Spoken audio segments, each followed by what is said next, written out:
Welcome to another episode of Myths for Sleep, where the Olympian gods create more chaos than a Marvel multiverse crossover, just with more divine pettiness and significantly less key budget. Today we're diving into the story that proves a simple wedding party with a botched guest list can end up causing a 10-year war. Yes, we're talking about the Judgment of Paris, which is not the Hilton, history's first disastrous beauty contest. Long before reality TV producers discovered they could make people compete for roses and dubious fame. Oh, before I forget, like Hermes forgets to deliver half his messages on time. If you're enjoying this mythological deep dive, help this humble storyteller with that like button that's more elusive than finding a Netflix show that doesn't get cancelled after one season. Subscribe to the channel, hit that notification bell, and tell me in the comments where you're watching from and what time it is there. I always wonder if I'm helping someone procrastinate their homework at 2 a.m. in Sao Paulo, or if someone's pretending to focus on spreadsheets in London while listening to Greek gods making questionable life decisions. Chapter 5. The Shepherd Prince. As you descend toward Mount Ida, you get your first close-up look at Paris. The young man is the picture of pastoral serenity, leaning against an olive tree, playing a reed pipe with the casual mastery of someone who's spent thousands of hours practicing. Because let's be honest, shepherding doesn't exactly offer a packed social calendar. His sheep graze peacefully around him, occasionally glancing up as if appreciating his musical talents more than most Spotify listeners appreciate underground artists. The mountain air is crisp and clean, carrying the scent of wild thyme and sun-warmed grass. Birds dart through the clear blue sky, occasionally pausing to listen to Paris's melody. It's almost painfully idyllic, the kind of perfect countryside scene that city dwellers imagine when they fantasize about getting away from it all, conveniently forgetting about the insects, predators, and general lack of plumbing that come with actual rural life. What Paris doesn't know, but you do with your dream traveler omniscience, is that this simple shepherd is actually Prince Alexander of Troy, son of King Priam and Queen Hecuba. Abandoned as a baby after a prophet had the ultimate bad news delivery moment, telling his parents their newborn would bring destruction to Troy. Talk about starting life with negative Yelp reviews. Paris was supposed to die of exposure on the mountainside, but in classic mythological fashion, was found and raised by a kindly shepherd. So here he is, living his best agricultural life, completely unaware that he's a royal, or that he's about to make a decision that will get his birth city burned to the ground. It's like finding out you're adopted, your biological parents are billionaires, and your first executive decision bankrupts the family company, all in one really bad afternoon. Looking more closely at Paris, you notice subtle signs of his royal heritage, despite his rough shepherd's clothing. A simple wool chiton cinched with a leather belt, weathered sandals, a cloak made from what appears to be goatskin. There's an inherent grace to his movements that speaks of better breeding than his supposed origins would suggest. His features, while tanned and windburned from outdoor life, have a refined quality that stands out: high cheekbones, a strong jaw, eyes that seem too intelligent and perceptive for someone whose daily intellectual challenge is keeping sheep from wandering off cliffs. His pipe playing, too, suggests someone who has had time to cultivate an artistic sense beyond mere survival needs. The melody is complex and beautiful, rising and falling like the hillsides around him, incorporating birdsong and the gentle bleating of his flock into a natural symphony. Several nearby woodland creatures, a fox, a family of rabbits, a majestic stag, have paused to listen, apparently entranced by the music. It's giving major Disney Prince energy, minus the spontaneous duets with forest creatures. You watch as Hermes descends first, his winged sandals gently depositing him on the grassy slope a few feet from Paris. The messenger god has wisely toned down his divine glow to avoid immediately blinding the mortal, though he still has an unmistakable aura of not from around here that makes him stand out like a celebrity at a small-town diner. The shepherd looks up, startled, and immediately drops his pipe. It's not every day that a glowing divine messenger pops in during your lunch break. The sheep, displaying significantly more survival instinct than their human guardian, begin edging away from the supernatural visitor, their bells tinkling nervously as they retreat. "Greetings, mortal," Hermes announces with the practiced cheer of a cosmic UPS delivery guy who's seen it all. His voice carries that special divine quality that somehow bypasses the ears and speaks directly to the mind, making it impossible to mishear or misunderstand him. Don't be alarmed.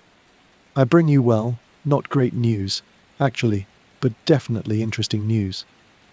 Paris has gone pale, his eyes wide as dinner plates. You can practically see his life flashing before his eyes, which, given that he's a shepherd, is probably a lot of highlight reels featuring sheep doing sheep things. His hand instinctively reaches for the small knife at his belt. Not that it would do much good against a god, but human survival instincts die hard. The gods! Paris stammers, recognizing Hermes by his winged sandals and herald staff. The young man's voice cracks slightly, betraying his age and fear. Have I offended Olympus somehow? Was it when I said the sunset was me yesterday? I take it back. Most beautiful sunset ever. He's babbling now. The way people do when they're certain they're about to be smote, divinely eliminated, and are desperately trying to delay the inevitable. You notice the sheep continuing their tactical retreat, moving with surprising speed and coordination for animals not generally known for their intelligence. Clearly, they've evolved the ability to recognize when a human is about to experience divine intervention and want no part of it. Hermes chuckles, placing a reassuring hand on the trembling shepherd's shoulder. Nothing like that, my good man. Actually, you've been selected for a great honor. The mighty Zeus himself has chosen you to settle a divine dispute. He says this with the enthusiasm of someone offering an all-expenses-paid vacation, rather than what it actually is, a guaranteed ticket to mythological disaster. Me? Paris squeaks, his voice jumping several octaves. I judge sheep competition sometimes, but divine disputes seem above my pay grade. He swallows hard, looking around as if hoping to spot another Paris hiding nearby, who might be the actual intended recipient of this dubious honor. Nonsense. You're perfect for the job, Hermes insists, with the encouraging tone of someone who knows they're absolutely throwing this person to the wolves, but has orders to follow. It's a simple task, really. Just a small matter of deciding which of three goddesses is the fairest. Paris's face transitions from terror to confusion to a new, more specialized form of terror. It's like watching someone being told they need to perform brain surgery, then being told it's actually just rocket science, then being informed it's actually defusing a bomb while doing brain surgery on a rocket scientist. 3 goddesses. Paris's voice is barely audible now. Indeed, Hermes gestures dramatically to the sky, which has begun to glow with an unnatural light. May I present Hera, queen of the heavens, Athena, goddess of wisdom and warfare, and Aphrodite, goddess of love and beauty. On cue, the three goddesses descend in spectacular fashion, Hera in a chariot pulled by peacocks, their feathers creating cascades of rainbow light, Athena in a swirl of silver light, her owl familiar circling her head like a feathered halo, and Aphrodite in a cascade of rose petals that materialize out of nowhere, forming briefly into a shell-shaped platform before dissolving to reveal the goddess standing on a cloud of pure golden light. It's the ancient Greek equivalent of a superhero landing, minus the spandex, but with significantly more divine radiance. The air itself seems to vibrate with power, and the entire mountainside is suddenly bathed in light brighter than midday sun. The temperature fluctuates wildly, warm breezes from Aphrodite, cool strategic winds from Athena, and regal atmospheric pressure from Hera, competing for dominance around the stunned shepherd. The sheep, displaying more wisdom than their human shepherd, promptly scatter in all directions, bleating in alarm. Several dash headlong into bushes or trip over their own hooves in their panic to escape divine attention. You can't really blame them. They're not paid nearly enough to deal with this level of mythological complication. Paris falls to his knees, his face pressed to the ground in reverence and abject terror. You float closer, feeling sympathy for the poor guy. Imagine being asked to judge a beauty contest between three beings who could literally rearrange your molecular structure if they're unhappy with your decision. It's like being asked to tell Simon Cowell, Gordon Ramsay, and a hangry grizzly bear which one has the worst temper. There is simply no winning scenario. Rise, mortal. Hera commands, her voice carrying the authority of someone who's been telling Zeus what to do for millennia. The ground beneath Paris actually pushes upward slightly, giving him no choice but to scramble to his feet. Look upon us and render your judgment. Paris cautiously raises his head, then immediately squints and shields his eyes with his forearm. The combined divine radiance is like staring at three suns at point-blank range. His shepherd's tan is about to get seriously upgraded to divinely flash-fried if the goddesses don't tone it down. I can't see properly, he admits, his voice cracking again. You notice his knees shaking, and there's a suspicious darkening of the ground around his sandals that suggests his bladder might be expressing its own opinion about this situation. Oh, for goodness sake, Athena sighs, and with a wave of her hand, all three goddesses dim their divine glow to a more mortal-friendly wattage. The effect is like someone turning down the brightness on a celestial television.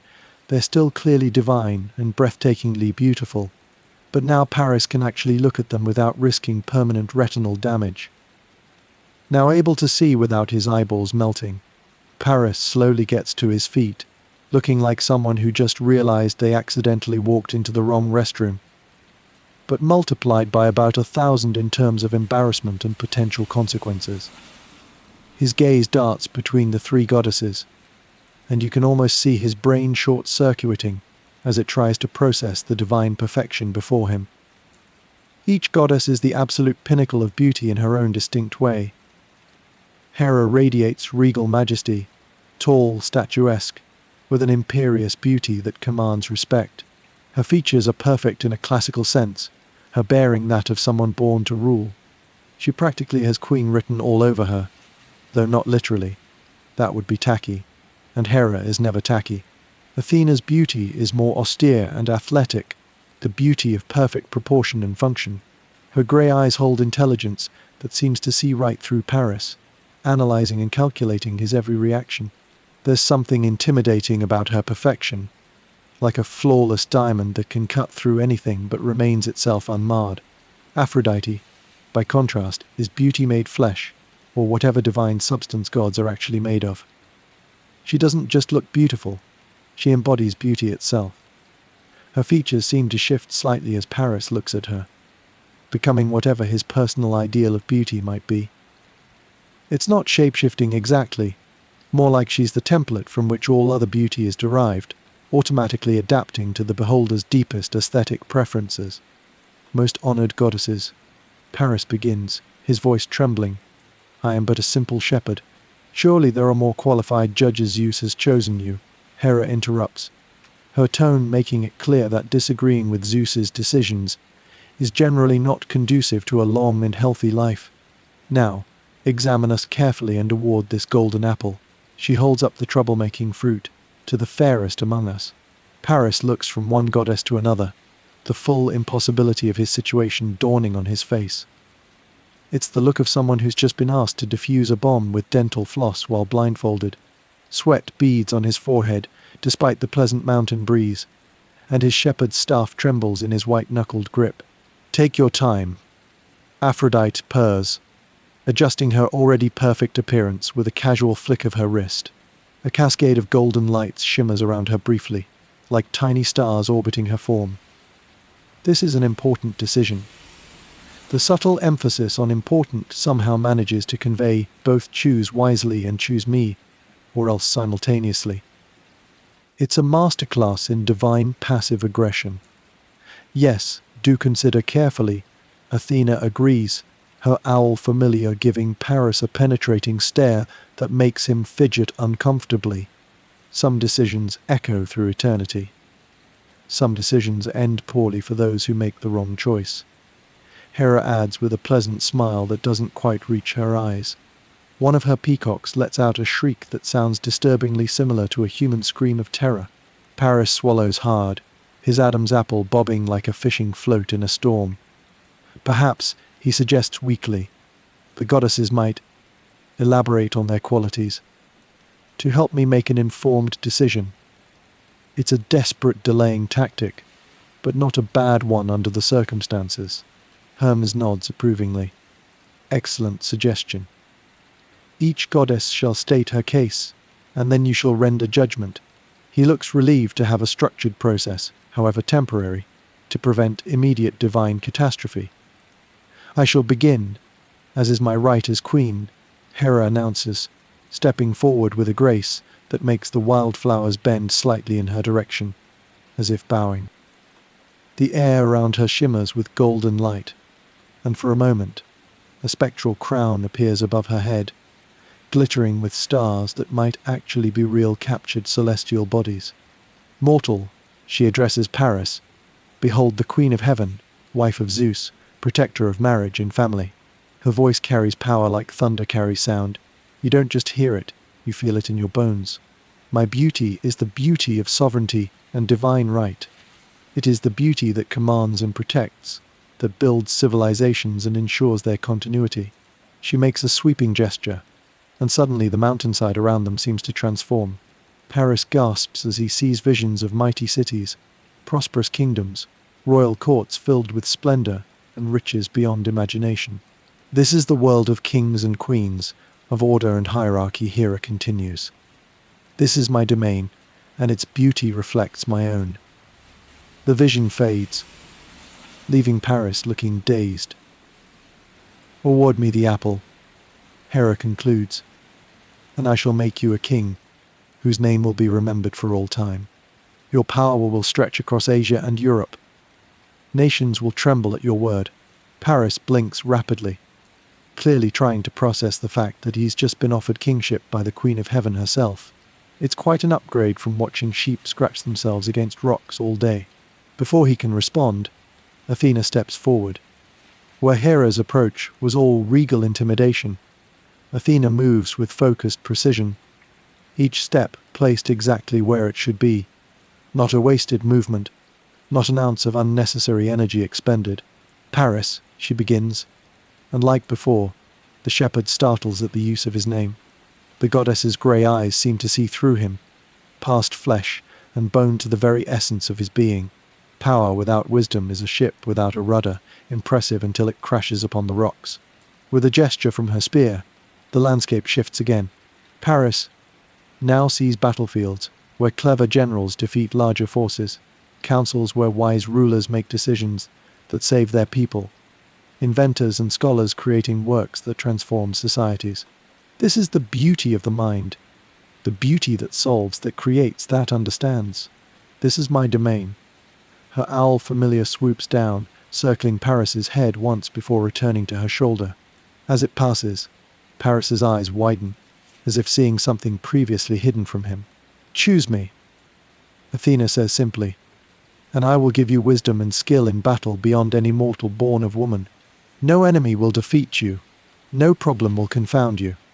You will be remembered not just for power, but for greatness of mind and spirit.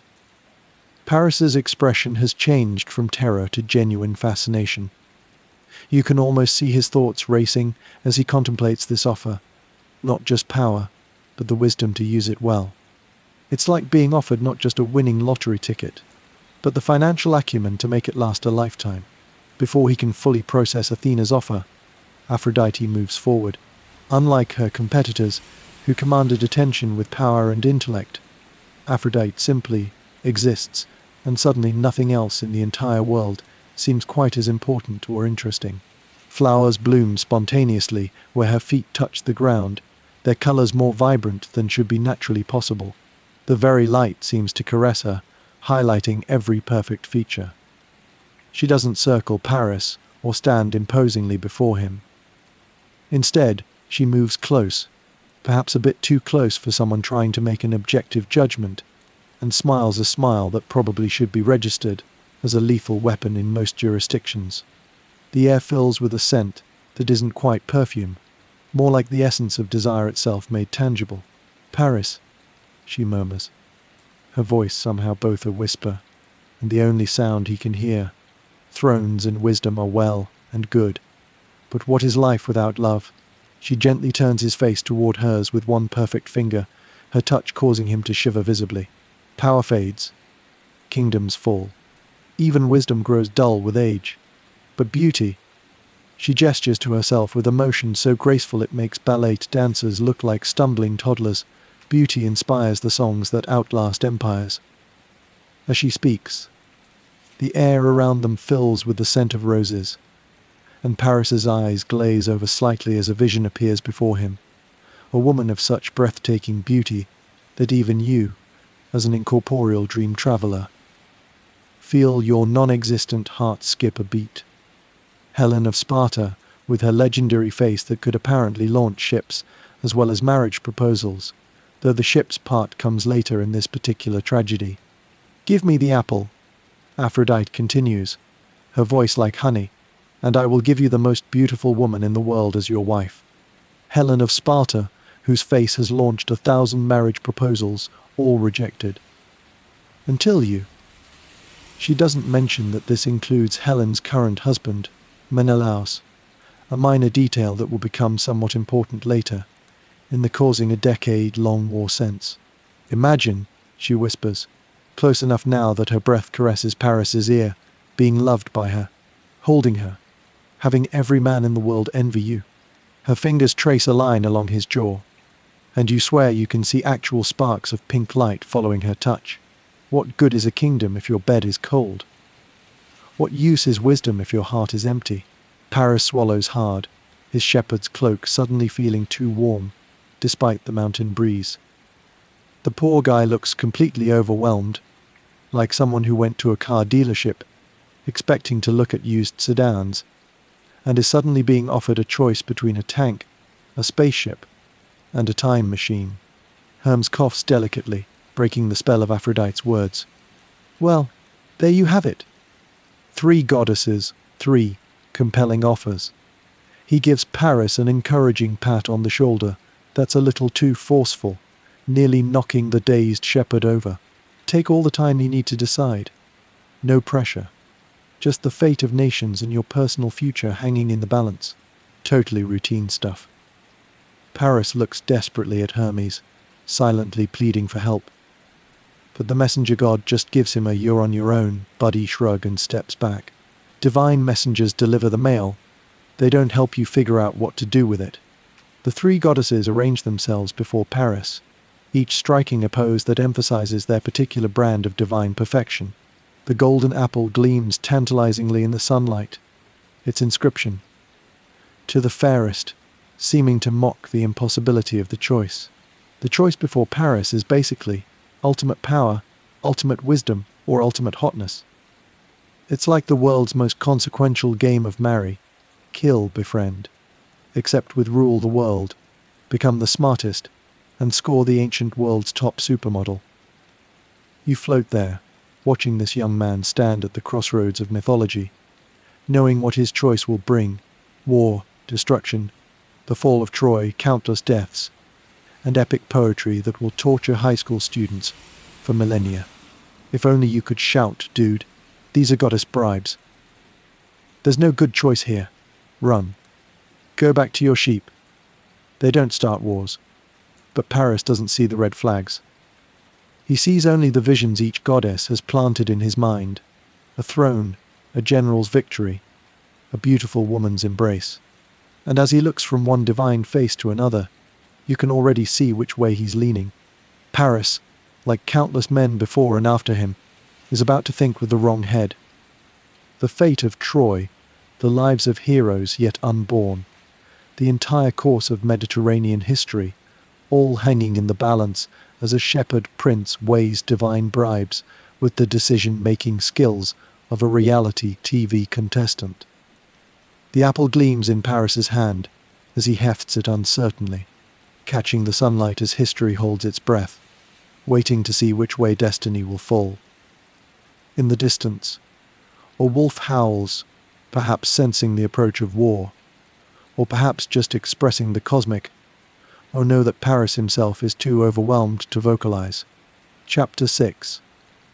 The indecent proposals. Paris stands before the three goddesses, a shepherd with the posture of someone who desperately wishes he'd called in sick today.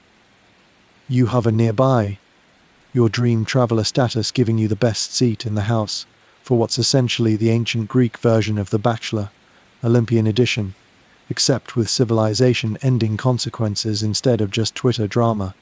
The mountain breeze has died down completely, as if nature itself is holding its breath. Even the scattered sheep have stopped their panicked bleating and now watch from a safe distance, their rectangular pupils fixed on the divine tableau. Birds have gone silent. Insects have ceased their buzzing, and the very air feels charged with potential energy, like the moment before lightning strikes. Hermes, looking relieved to no longer be the focus of divine attention, backs away with a cheerful "good luck, my friend. Choose wisely," before zooming off back to Olympus, abandoning Paris faster than viewers abandoned Game of Thrones after the final season. You notice he doesn't go far, though, just up to a nearby cloud, where he settles in with what appears to be a divine version of popcorn. Apparently, messenger gods enjoy a good show as much as anyone. The goddesses, realizing that this simple shepherd might need some persuasion, decide to take turns making their cases. The unspoken agreement that they'll each have a fair chance to present their arguments is the closest thing to sportsmanship you're likely to see in this divine competition. Hera steps forward first, regal and commanding as befits the Queen of Heaven. The peacocks that pulled her chariot arrange themselves behind her like a feathered royal court, occasionally fanning their spectacular tails for maximum dramatic effect. Her approach reminds you of a CEO making a hostile takeover offer, all power moves and implied threats wrapped in a veneer of corporate politeness. "Mortal," she begins, her voice resonating with power, "I am Hera, queen of the gods, wife of Zeus himself. My beauty is that of sovereignty and majesty." She circles Paris like a luxury car salesperson, showing off a top model, allowing him to appreciate her from every angle. Her gown, which seems to be woven from pure moonlight and royal purple, flows around her like living water, emphasizing her perfect, statuesque form. "Look upon me," she commands, and Paris does, unable to do otherwise. This is the beauty of rule, of order, of divine right. This is beauty that commands respect and obedience, beauty that has governed the cosmos since time immemorial. She gestures, and suddenly the air around them fills with visions. Crowns, scepters, thrones, armies bowing before a mighty ruler. "Award me the apple, and I shall make you the mightiest king the world has ever known. All of Asia and Europe shall bow before you. Cities will fall at your command, and kings will tremble at the mention of your name." The visions grow more specific. Paris sees himself seated on a throne of gold and ivory, wearing robes of royal purple, a crown of laurel leaves on his brow. Before him kneel the rulers of countless nations, offering tribute and pledging fealty. Armies march beneath his banner, navies sail to conquer distant shores, treasuries overflow with gold and jewels. Paris's eyes widen. For a simple shepherd, the offer of kingship is like offering a studio apartment dweller a sudden upgrade to Buckingham Palace. You can almost see the wheels turning in his head. No more sleeping outdoors, no more chasing lost sheep through thorn bushes, no more eating the same boring shepherd food day after day. Instead, feasts, palaces, servants, power, all the things a secretly royal shepherd boy might dream of while watching clouds drift across the sky during long, dull afternoons. Hera smiles, sensing his interest. Unlimited power, mortal. Think of it. From sheep tender to world ruler. Just one simple decision. She steps back, confidence radiating from her like heat from a fire. "Choose me, and all this shall be yours." The visions fade, leaving Paris blinking rapidly, as if awakening from a dream. He opens his mouth to speak, perhaps to accept her offer right then and there, but before he can form the words, Athena moves forward. Where Hera was all regal intimidation, Athena approaches with the focused intensity of a chess grandmaster. Each step is deliberate and measured, her armor gleaming despite there being no visible source of light to reflect. Her famous owl familiar perches on her shoulder, its unblinking eyes fixed on Paris with disconcerting intelligence. "Paris," she says, and the shepherd startles at the use of his name, wondering briefly how she knows it. The goddess's grey eyes seem to look through Paris rather than at him, as if assessing his very soul. Power without wisdom is a ship without a rudder, impressive until it crashes upon the rocks. Her voice is calm but compelling, like the best professor you ever had, the one whose lectures you actually looked forward to attending. "Hera offers you a throne," Athena continues. "But what good is sitting atop a mountain if you lack the wisdom to maintain your position? History is littered with powerful fools who lost everything because they lacked the judgment to rule wisely." She gestures, and the air around Paris fills with new visions. But where Hera's were all pomp and external glory, these show a different kind of power. Paris sees himself leading armies not through brute force but brilliant strategy, outmaneuvering opponents with superior numbers. He sees himself in council chambers, offering insights that leave older, more experienced advisors nodding in appreciation. He sees himself solving complex problems, inventing new methods of agriculture, navigation, warfare, becoming not just admired but revered for his intellect. "Choose me as fairest, and I shall grant you wisdom and skill in battle beyond any mortal. You will never make a wrong decision, never lose a conflict, never be outsmarted by enemies or friends. Your name will live forever, not as a mere king, but as a sage whose wisdom shapes the course of history." She gestures again, and for a brief moment, Paris sees visions of himself leading armies to victory, solving impossible problems, being revered not just for his power, but for his brilliance. It's like being offered the combined abilities of Einstein, Sun Tzu, and that friend who somehow always knows exactly what to say in awkward situations. Knowledge is the only true power. Athena continues, her owl familiar giving a soft hoot of agreement. "Kingdoms fall, but wisdom endures. Choose wisely, shepherd." She steps back, her point made with elegant efficiency. Paris now looks thoroughly confused, like a contestant on Who Wants to Be a Millionaire who's already used all his lifelines. Two incredible offers, both tempting in their own ways. He glances back and forth between Hera and Athena, clearly weighing the relative merits of ultimate power versus ultimate wisdom. But before he can even begin to deliberate, Aphrodite glides forward, and the entire atmosphere of the mountain changes. Where the other goddesses commanded attention, Aphrodite simply exists, and suddenly nothing else seems quite as important. The air fills with the scent of roses, and something more primal, something that makes Paris's pupils dilate and his breathing quicken. She doesn't circle Paris or stand imposingly before him. Instead, she moves close, perhaps a bit too close for someone trying to make an objective judgment, and smiles a smile that probably should be registered as a lethal weapon in most jurisdictions. Unlike her competitors, who relied on divine majesty and intellectual arguments, Aphrodite's approach is far more direct. "Paris," she murmurs, her voice somehow both a whisper, and the only sound he can hear. "Thrones and wisdom are well and good, but what is life without love?" She gently turns his face toward hers with one perfect finger. Her touch lingers just a moment too long to be formal, and you notice Paris's face flush crimson. "Give me the apple, and I will give you the most beautiful woman in the world as your wife. Helen of Sparta, whose face has launched 1,000 marriage proposals, all rejected, until you." As she speaks, the air around them fills with the scent of roses, and Paris's eyes glaze over slightly as a vision appears before him. A woman of such breathtaking beauty that even you, as an incorporeal dream traveler, feel your non-existent heart skip a beat. Helen of Sparta, with her legendary face that could apparently launch ships as well as marriage proposals, though the ship's part comes later in this particular tragedy. In the vision, Helen turns toward Paris, her eyes meeting his, and smiles with such warmth and desire that the poor shepherd actually gasps aloud. This isn't just beauty being offered, it's passion, desire, love in its most intoxicating form. Imagine, Aphrodite continues, her voice like honey, being loved by her, holding her, having every man in the world envy you. She doesn't mention that this includes Helen's current husband, a minor detail that will become somewhat important later. Paris swallows hard, his shepherd's cloak suddenly feeling too warm, despite the mountain breeze. The choice before him is basically ultimate power, ultimate wisdom, or ultimate hotness.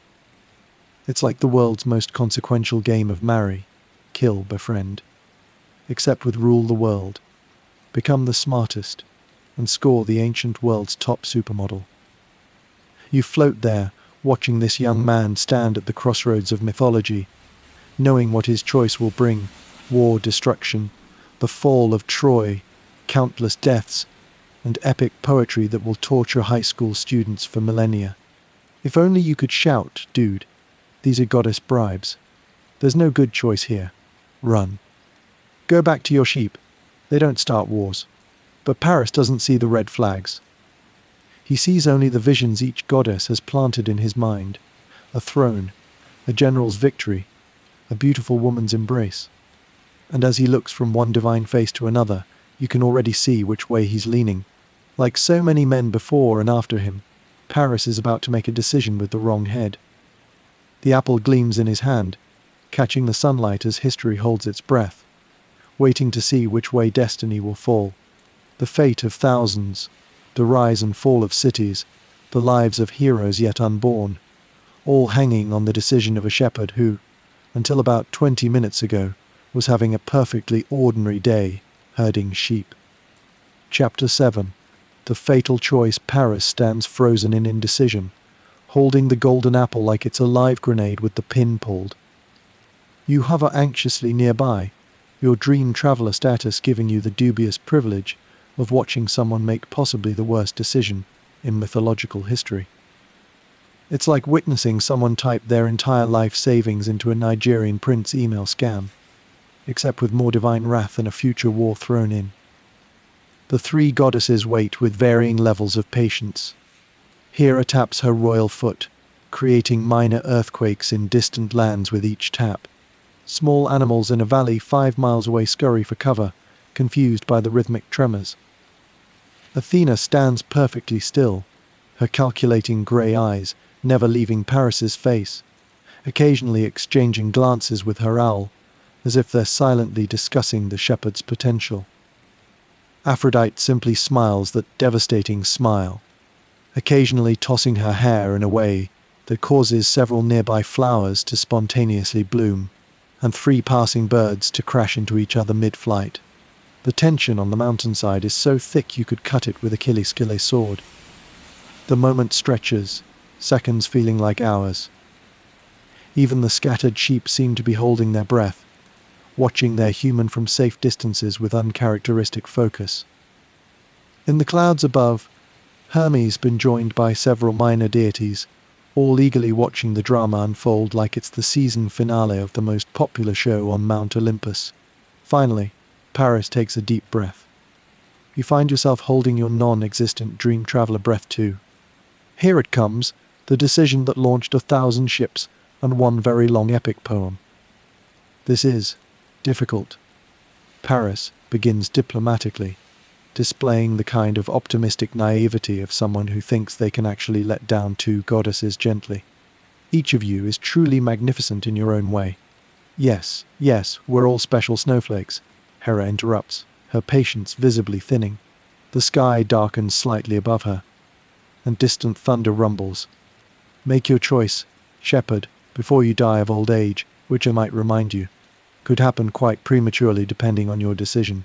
Paris pales at the thinly veiled threat, but continues valiantly. What I mean is, beauty takes many forms. Queen Hera, your regal bearing and majesty are unparalleled. He bows slightly to the goddess, who nods regally, clearly expecting more. Lady Athena, your wisdom shines forth in your very countenance. The perfection of your features reflects the perfection of your mind. Another bow, which Athena acknowledges with a slight inclination of her head, her expression unreadable. And Lady Aphrodite, Paris's voice actually cracks a little as he turns to the goddess of love. Your beauty is. He seems to struggle for words, his face flushing again. Yes? Aphrodite prompts, stepping closer, the scent of roses intensifying around her. Paris clears his throat, visibly trying to regain his composure. The thing is, I'm not sure I can judge properly based on appearances alone. The three goddesses exchange glances. This is an unexpected development. What exactly are you suggesting, mortal? Hera asks, her voice dangerously quiet. Well, Paris says, inspiration clearly striking. In shepherd competitions, we judge not just how a sheep looks, but what it can provide. Its wool, its milk, its overall contribution. Athena's eyes narrow slightly. Are you comparing us to sheep, shepherd? No, of course not. Paris backpedals frantically. I just mean, perhaps if each goddess could demonstrate what she offers, beyond just appearance. He's sweating profusely now, but there's a gleam in his eye, the look of someone who thinks they've found a clever loophole. What Paris doesn't realize is that he's essentially just asked for the bribes to be formalized, which was where this was heading anyway.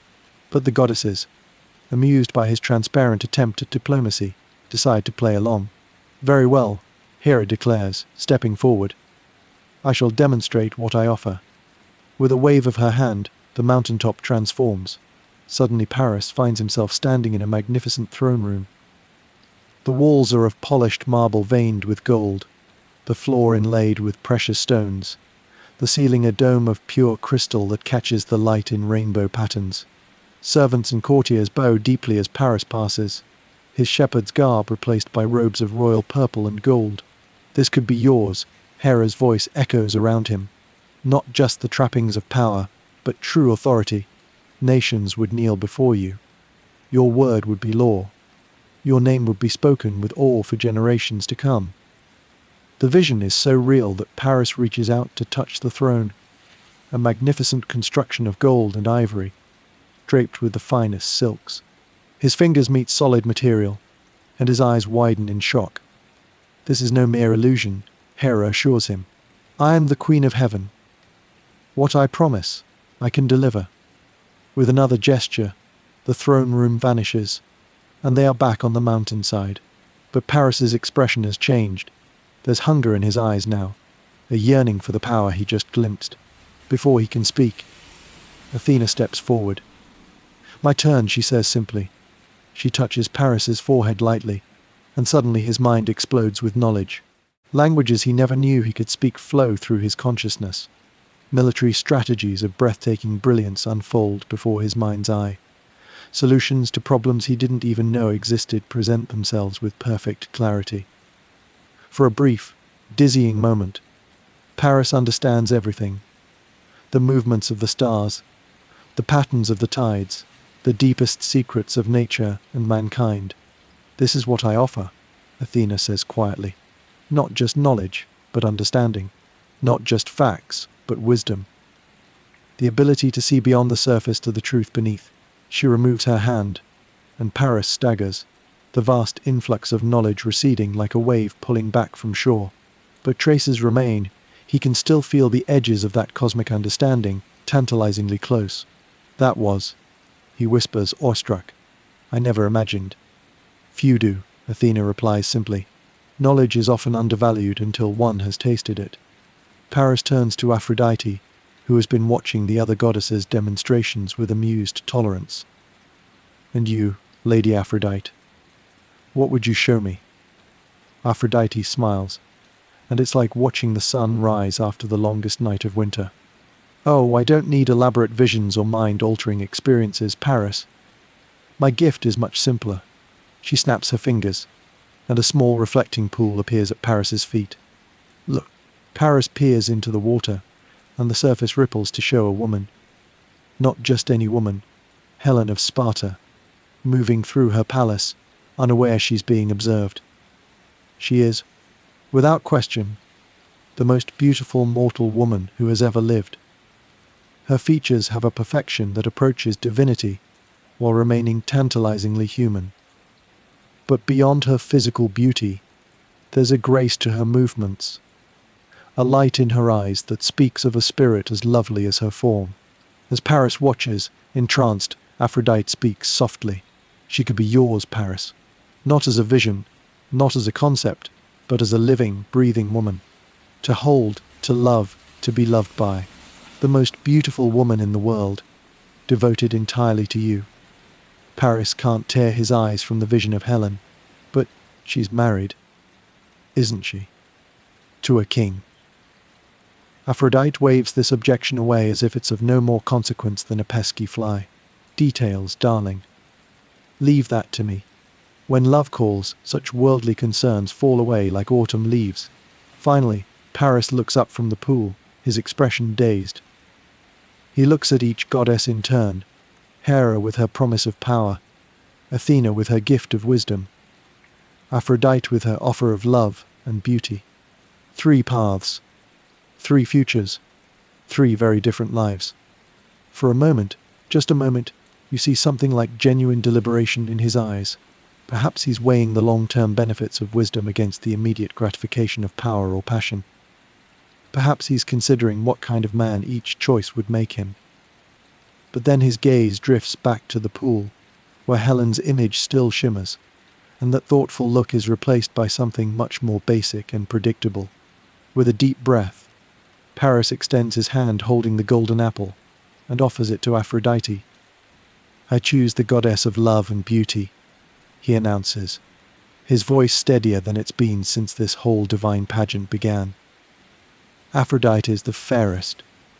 The moment the words leave his lips, you feel a shift in the very fabric of reality, like a massive cosmic gear has just clicked into place, setting in motion a chain of events that cannot be undone. Somewhere, the fates nod in grim satisfaction as they continue weaving the tapestry of destiny, now with threads of war, heroism, and tragedy prominently featured. Aphrodite accepts the apple with a triumphant smile, her eyes gleaming with victory. "A wise choice, shepherd," she purrs, though wisdom is precisely what Paris has just rejected. "You shall have your reward." Hera's face darkens with rage, the sky above her mirroring her mood as storm clouds gather with unnatural speed. "So be it," she says, her voice cold as midwinter. "You have made your choice, mortal, and you shall live with the consequences." The ground trembles beneath her feet, and her peacocks shriek in sympathetic fury. Athena's reaction is less explosive but somehow more chilling. Her grey eyes regard Paris with something between pity and contempt.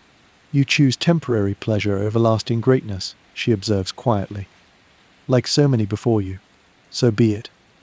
Her owl familiar gives a soft, mournful hoot, as if mourning the wisdom Paris might have had. Paris, still staring at Aphrodite and her golden prize, seems oblivious to the divine wrath he's just incurred. His mind is filled with visions of Helen, of the passion and pleasure that await him. Little does he know that those pleasures will come at the cost of his family, his city, and thousands of lives.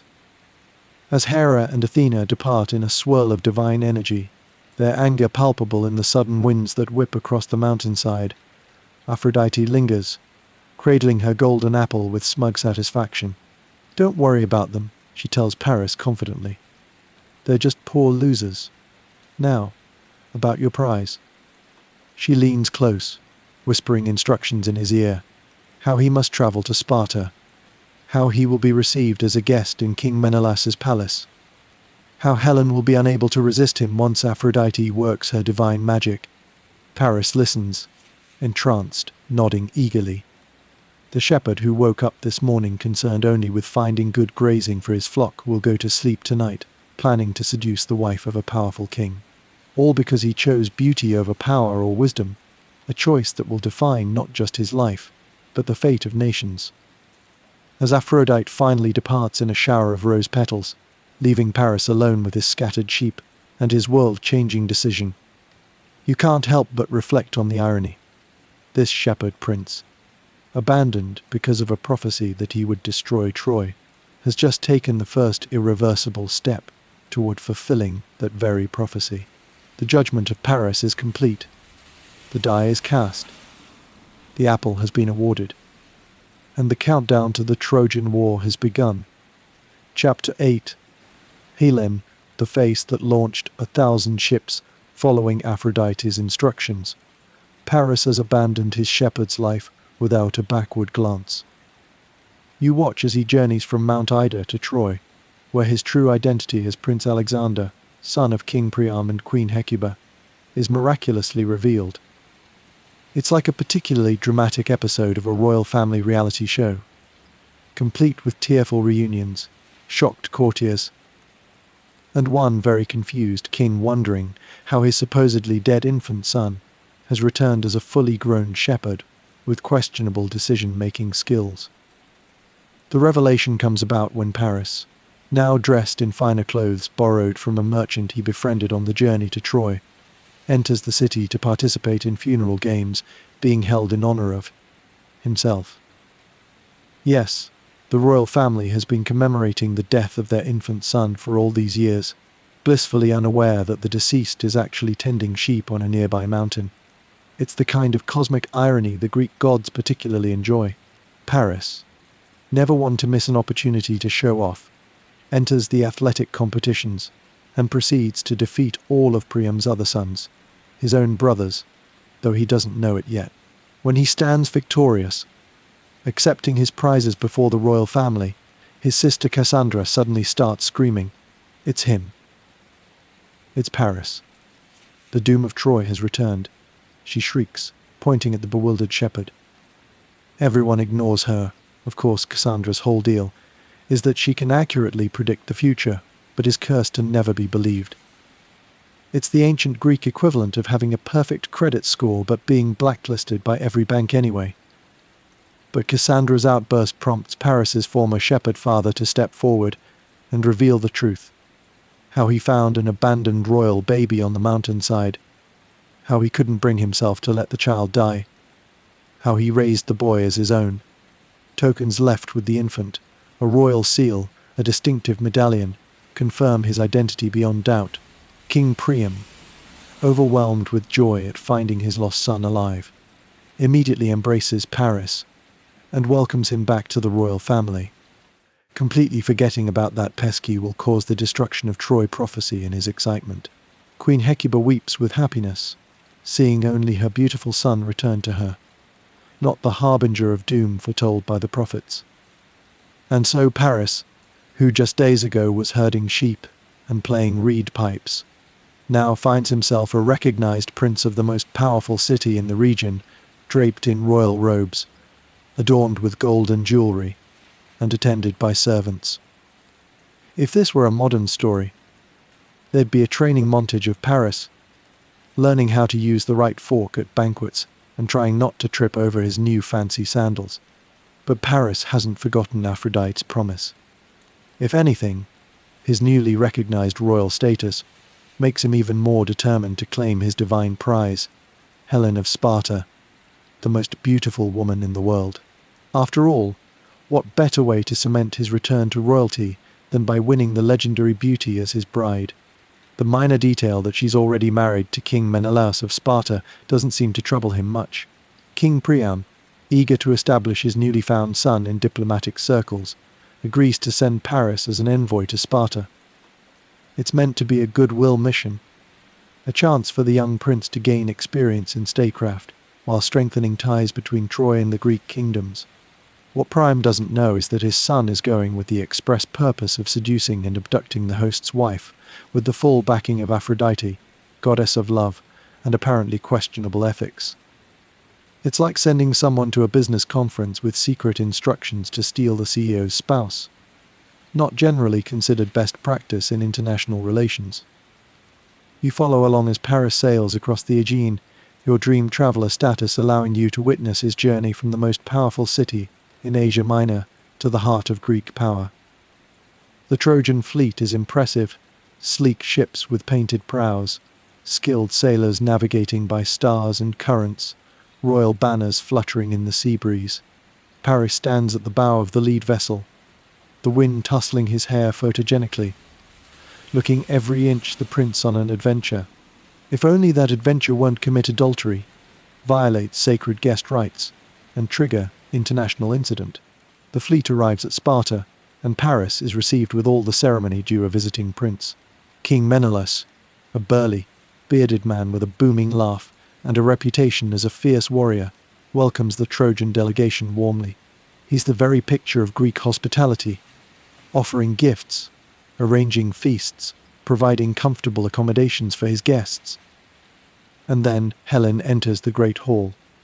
And even you, an incorporeal time traveler who knows exactly how this story ends, can understand why Paris is instantly lost. Helen of Sparta is everything the legends claim and more.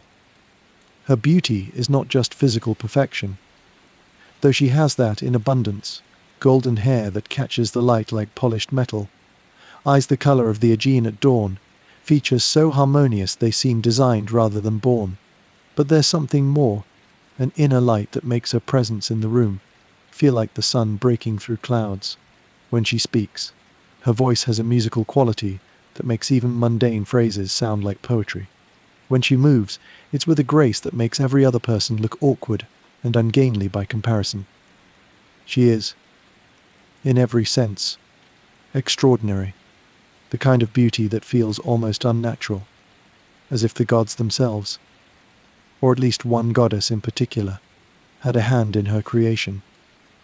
Menelaus clearly adores his wife, his rough warrior's hand gently touching the small of her back as he introduces her to the visitors. He seems completely secure in her affection, never imagining that anyone would dare to steal her from him, especially not a guest he's welcomed into his home. Paris, for his part, can barely take his eyes off Helen. During the welcoming feast, he watches her constantly, his food going cold on his plate. When called upon to speak about Troy or his journey, his responses are distracted and brief, his attention always returning to the golden-haired queen. And Helen. At first, she is merely polite to the handsome foreign prince, playing her role as queen and hostess perfectly. But as the evening progresses, something changes. You notice her glancing at Paris more frequently, a slight flush coloring her cheeks when their eyes meet. When their hands accidentally touch as they reach for the same wine jug, she doesn't immediately pull away. Invisible to mortal eyes, but clear to your dream traveler perception, Aphrodite is at work. The goddess hasn't appeared in person, but her influence surrounds Helen like a rose-scented mist. Every time the queen looks at Paris, Aphrodite enhances what she sees, making the Trojan prince appear more handsome, more charming, more irresistible. Every word he speaks to her is wrapped in divine persuasion, striking her heart like perfectly aimed arrows. This isn't just attraction, it's divine intervention, Aphrodite fulfilling her promise to Paris by essentially drugging Helen with supernatural desire. It's uncomfortably close to what modern people would call magical roofies, which adds an extra layer of ethical murkiness to this already problematic myth. The following days unfold like a slow-motion disaster. Menelaus, called away to attend his grandfather's funeral on Crete, reluctantly leaves his guest in Helen's care, never suspecting that he's essentially placing his most precious treasure in the hands of a thief. Before departing, he specifically asks Paris to look after his wife and household while he's gone. The ancient Greek equivalent of water my plants while I'm on vacation, except the plant is your spouse, and the vacation is a funeral. Left alone with Helen, Paris wastes no time. With Aphrodite's continued assistance, he woos the queen with poetry, music, and tales of Troy's splendor. He brings her exotic gifts, spends hours in private conversation with her, and generally deploys every romantic tactic in the ancient playbook. Helen, under Aphrodite's influence, finds herself drawn to Paris with an intensity that frightens and exhilarates her. She tries to resist. You can see her internal struggle, moments when she remembers her duties as queen and wife. But the goddess's power is overwhelming. It's like watching someone try to swim against a tidal wave. The outcome is inevitable. Finally, after days of increasingly intense courtship, Paris makes his move. Under the cover of night, with most of the palace asleep, he comes to Helen's chambers. The conversation that follows is intense, passionate, and ultimately world-changing. "Come with me to Troy," Paris urges, holding Helen's hands in his. A beauty like yours deserves a kingdom worthy of it. Troy's walls are the strongest in the world, built by the gods themselves. Its palaces make this one look like a peasant's hut. You would be worshipped there, not just as a queen, but as a living goddess. Helen, tears in her eyes, looks around at the palace that has been her home for years. "This is madness," she whispers, but doesn't pull her hands away. "I am the Queen of Sparta. I have responsibilities, duties. You have a husband who left you behind while he attends to his family," Paris counters, moving closer. "A husband who parades you like a prize mare, who values you for what you represent rather than who you are. This is wildly unfair to Menelaus, who, by all accounts, was a decent husband by ancient Greek standards. But Paris isn't exactly concerned with fairness at this point. He's on a divine mission to acquire the most beautiful woman in the world, and minor details like truth and not being a homewrecker are irrelevant. The gods themselves have brought us together," Paris continues, which is technically true, though not in the way Helen might interpret it. "Aphrodite herself has blessed our union. To deny this connection would be to defy the goddess of love. Would you risk her wrath?" It's emotional blackmail with a theological twist, and it works. Helen, her resistance finally crumbling under the combined weight of Aphrodite's influence and Paris's persistence, agrees to flee with him. That night, while Sparta sleeps, Helen gathers her most precious possessions and a substantial portion of the royal treasury, might as well commit grand theft along with adultery, apparently, and slips away with Paris to his waiting ships. By dawn, they're well out to sea, headed for Troy and infamy. When Menelaus returns from Crete to find his wife gone, his treasures stolen, and his sacred duty as host grotesquely violated, his rage knows no bounds. This isn't just a personal betrayal, though it's certainly that, but a fundamental violation of the most sacred laws of Greek society. Guest friendship, Xenia, was protected by Zeus himself, and to abuse it as Paris has done is to invite divine retribution. Menelaus immediately sends word to his brother Agamemnon, High King of Mycenae and the most powerful ruler in Greece. He reminds all the Greek kings and princes of the oath they swore when they were competing for Helen's hand in marriage, that they would all come to the aid of her chosen husband if anyone tried to take her away. It was insurance against exactly this situation, though no one actually expected it to be needed. And so, across Greece, armies begin to gather. Ships are built and provisioned. Warriors polish their armor and sharpen their spears. The greatest heroes of the age, Achilles, Odysseus, Ajax, Diomedes, answer the call to arms. 1,000 ships will soon set sail for Troy, carrying the combined might of the Greek world. All because Paris chose beauty over wisdom or power, and Helen's face, the divinely enhanced, supernaturally desirable face, is about to launch the most famous conflict of the ancient world. As you watch the Greek fleet assembling, you can't help but think of that golden apple, inscribed with "To the fairest," and how perfectly Eris's plan worked. One small fruit, tossed into a wedding feast, has set in motion events that will topple a city, end an age of heroes, and be remembered for thousands of years. Somewhere, the goddess of discord is laughing. Chapter 9. The fury of the Greeks. The 1,000 ships of the Greek alliance darken the horizon like storm clouds, their sails full with winds that seem divinely sent, though not by gods favourable to Troy. As a dream traveller, you hover above this magnificent and terrible armada, witnessing history's most famous military expedition make its way across the wide dark sea toward the distant shores of Asia Minor. At the head of this vast fleet sails Agamemnon, High King of Mycenae, brother of the wronged Menelaus. His flagship is massive, decorated with gold and painted eyes on the prow to watch for dangers ahead, though the greatest danger to all involved is the expedition itself. Standing at the bow, his face set in grim determination, Agamemnon looks every inch the supreme commander. What isn't visible is the ambition behind his stern gaze. This campaign isn't just about his brother's honor for him. It's about expanding Greek influence, controlling trade routes, and cementing his place in history. Behind him sail the greatest heroes of the age. Odysseus, the clever king of Ithaca, already longing for the wife and son he left behind. Ajax, a mountain of a man whose shield alone intimidates enemies. And the greatest warrior of all, Achilles, whose divine heritage and unmatched fighting skills make him both invaluable and dangerously unpredictable. Meanwhile, within the mighty walls of Troy, Paris and Helen have arrived to a mixed reception. King Priam, ever the doting father to his newly restored son, welcomes Helen with open arms, either ignoring or not fully grasping the international incident her presence represents. Queen Hecuba is more reserved, seeing in this beautiful foreign woman the potential fulfillment of the prophecy that has haunted her since before Paris's birth. Hector, Paris's older brother and Troy's greatest warrior, is openly critical. "You were sent as an envoy of peace," he reminds Paris during a heated argument in the palace. "Instead, you return with another man's wife and the promise of war.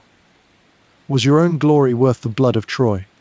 Paris, still intoxicated with his victory and Helen's beauty, dismisses these concerns. "The walls of Troy are impregnable," he boasts. "Let the Greeks come. They'll break against our defenses like waves on rocks." Cassandra, Paris's prophetic sister, continues her warnings, now with increased urgency and specificity. "I see fire," she cries, her eyes wild. "I see the city in flames, our people enslaved, our royal house destroyed." As always, no one heeds her words, dismissing them as the ravings of a madwoman, rather than the accurate prophecies they truly are. When the Greek fleet lands on Trojan shores, the war begins in earnest. What follows will be 10 years of bloodshed, heroism, divine intervention, and tragedy, all because a shepherd prince chose the promise of beauty over wisdom or power, all because a goddess of discord wasn't invited to a wedding. The initial Greek attack is repulsed by Troy's formidable defenses. The city's walls, built by the gods themselves, prove as impregnable as Paris boasted. Unable to take the city by storm, the Greeks settle in for a siege, establishing a vast camp along the shore, their ships pulled onto the beach behind protective fortifications. Years pass. Battles rage across the plain before Troy's gates. Heroes rise and fall. The gods themselves take sides. Hera and Athena, still furious at Paris's judgment, support the Greeks with divine favor, while Aphrodite, committed to protecting her champion and his stolen bride, aids the Trojans. Other gods choose sides based on ancient preferences or current whims, turning the war into both a mortal conflict and a divine contest. Through it all, Helen watches from Troy's walls, her beauty undimmed but her spirit increasingly troubled. The blood being spilled in her name weighs heavily on her conscience. When she sees her former husband Menelaus on the battlefield, she feels the artificial passion Aphrodite induced begin to fade, replaced by doubt and regret. But it's too late. Events have been set in motion that not even the gods themselves can easily stop. Chapter 10. The Legacy of the Judgment. The Trojan War grinds on. A decade-long testament to human stubbornness, divine manipulation, and the catastrophic consequences of one man's choice. As your dream traveler journey approaches its conclusion, you witness the final acts of this epic tragedy, the death of Hector at Achilles' hands, Achilles' own demise from Paris's divinely guided arrow to his vulnerable heel, and finally, the clever deception of the Trojan horse. Odysseus, ever the strategist, conceives the plan that will finally end the war, a massive wooden horse, ostensibly an offering to Athena, left outside Troy's gates while the Greek fleet appears to sail away in defeat. Hidden inside the hollow structure are elite Greek warriors, including Odysseus himself, waiting for nightfall to emerge and open the city gates from within. Despite warnings from the skeptical Trojan priest Laocoon, who famously declares, "I fear the Greeks," even bearing gifts before being mysteriously killed by sea serpents, a divine intervention to silence the truth, and Cassandra's increasingly frantic prophecies, the Trojans drag the horse inside their walls as a trophy. Their celebration of apparent victory becomes their doom, When night falls and the city sleeps, exhausted from festivities, the hidden Greeks emerge. The gates are opened, the supposedly parted fleet returns under cover of darkness, and Troy's fall begins. What follows is a night of horror, streets running with blood, palaces in flames, citizens slaughtered or taken as slaves. The city that stood for centuries falls in hours. Paris, the shepherd prince who set these events in motion, dies in the fighting, some versions say by an arrow, others in single combat. His divine prize, Helen, is reclaimed by Menelaus, who initially plans to kill her, but is overcome by her beauty once more and takes her back to Sparta instead. Their reconciliation and return is another long journey fraught with divine interference and natural challenges. As Troy burns, you witness the consequences of Paris's fateful judgment rippling outward like waves from a stone cast into still water. Not just a city destroyed, but an entire age of heroes ending, myths being born, and the course of ancient history altered forever, all because a shepherd chose the promise of beauty and desire over wisdom or power. The Greeks, victorious but decimated by 10 years of war, return home to mixed fates. Odysseus faces a decade of wandering before reaching his faithful Penelope. Agamemnon arrives home to be murdered by his unfaithful wife Clytemnestra. Ajax goes mad and kills himself. Others establish new kingdoms in distant lands. The survivors carry the story of Troy with them, passing it down through generations, until a blind poet named Homer shapes it into the epic that will define Western literature for millennia to come. And what of the gods whose vanity and manipulation drove these events? They continue their immortal existence, moving on to new intrigues and interventions. The destruction of Troy just another episode in their eternal drama. Hera and Athena, their vengeance complete, turn their divine attention elsewhere. Aphrodite, having kept her promise to Paris, if not the spirit of its fulfillment, continues to inspire love and desire throughout the mortal world. Only Eris, perhaps, fully achieved her aim. The goddess of discord, uninvited to a wedding, managed with one golden apple to create conflict that engulfed the divine and mortal realms alike. Her revenge was complete and terrible, proof that sometimes the most devastating weapons are not swords or spears, but words and symbols that exploit existing tensions and vanities. Final reflection. As your journey as a dream traveller through this ancient tale comes to its end, the smoking ruins of Troy fade from view, replaced by the contemplative distance that time provides. The judgment of Paris and its catastrophic aftermath are timeless insights into human nature, divine caprice, and the consequences of our choices. Paris, when offered power by Hera, wisdom by Athena, or love and beauty by Aphrodite, chose immediate gratification over long-term benefit. How many of us, faced with similar choices in our own lives, might do the same? The shepherd prince isn't so much a villain as a mirror, reflecting our own tendencies to prioritize desire over wisdom, passion over prudence. The gods themselves, for all their power and immortality, display the same flaws we recognize in ourselves: vanity, jealousy, pettiness, and pride. Their divine status amplifies these traits rather than transcending them. In creating deities in their own image, the ancient Greeks acknowledged that even unlimited power doesn't guarantee wisdom or restraint. Perhaps most poignant is the role of Helen, a woman whose legendary beauty made her an object to be possessed, rather than a person with agency. Moved between men like a prize, influenced by divine manipulation, she becomes both the cause and victim of conflict. Her face launches 1,000 ships not through any action of her own, but because of what she represents to others. The judgment of Paris reminds us that our choices rarely affect only ourselves. Paris's decision set in motion events that destroyed his family, his city, and countless lives on both sides of the conflict. Like ripples expanding from a single point, our actions can have consequences far beyond what we initially imagined, touching lives and places we never see. It also speaks to the danger of false choices. The three goddesses offered Paris options that appeared distinct but shared a common flaw. Each was a form of external validation rather than internal growth.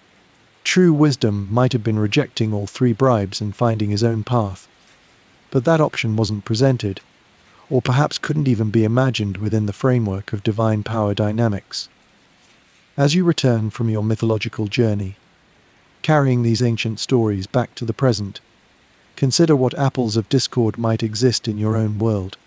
What seemingly small actions or choices might have far-reaching consequences. What wisdom might be found in questioning the options presented rather than simply selecting among them.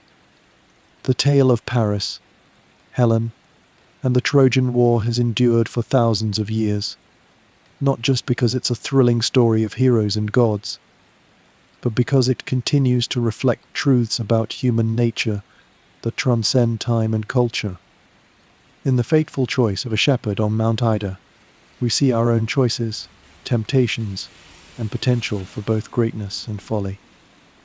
And perhaps that's the final lesson of this ancient myth, that wisdom isn't found in divine gifts or supernatural interventions, but in understanding ourselves and the consequences of our actions. Paris chose beauty over wisdom, and in doing so, created a cautionary tale that itself became a kind of wisdom for generations to come.